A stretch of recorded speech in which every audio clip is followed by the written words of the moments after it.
Good afternoon to each and everyone, especially to you, ma'am. Good afternoon. So, my name is Wahida Aminilin from Petivited.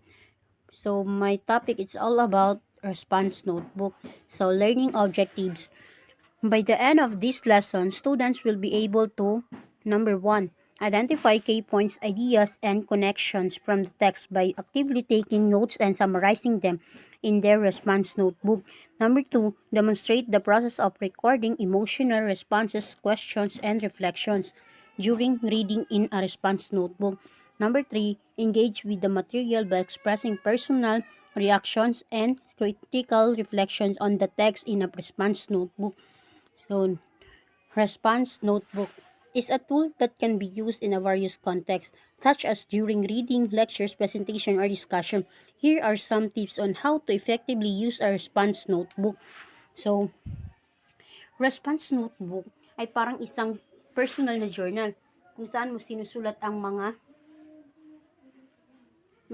reaksyon, idea at natutunan habang nagbabasa at nakikinig sa lecture, nanonood ng presentation o nakikilahok sa discussion.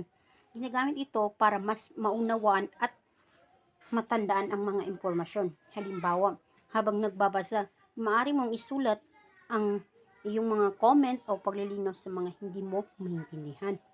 Sa lecture, pwede mong isulat ang mga importanteng punto o mga katanungan na gusto mong itanong. So, next is setting up your notebook. Use a dedicated notebook or digital document or recording your responses.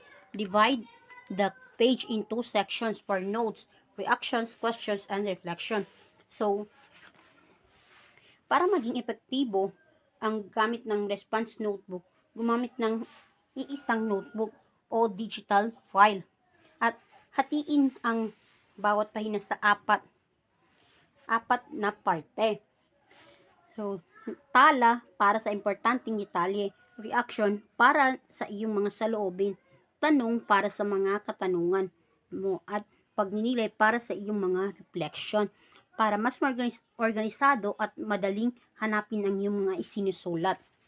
So, next is active reading.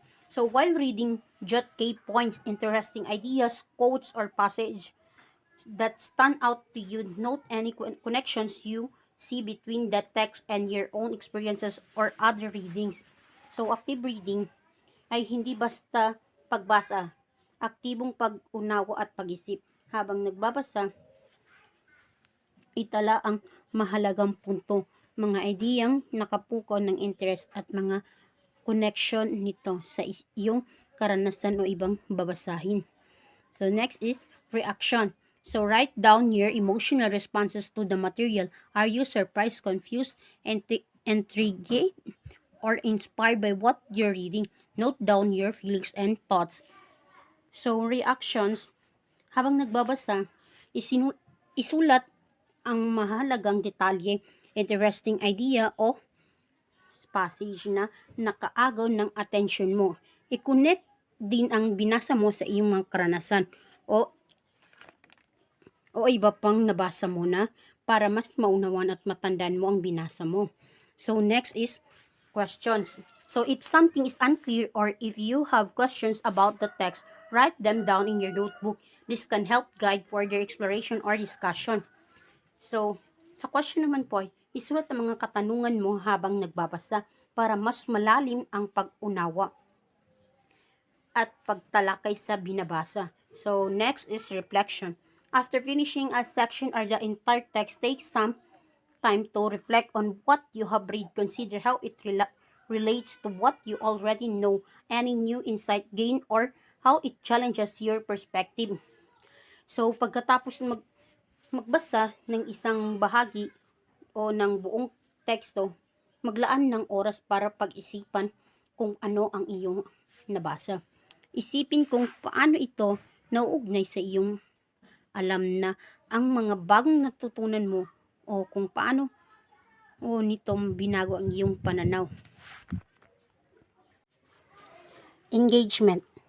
Use your response notebook as a tool for active engagement with the material. Encourage yourself to think critically, analyze content and form your options.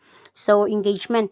Gamitin ang notebook para maging aktibo na mambabasa, mag-isip ng mabuti, suriin ang binabasa at bumuo ng sariling opinyon. Halimbawa, kung nagbabasa ka ng balita, isulat ang iyong reactions at kung ano ang iyong natutunan. That's all. Thank you.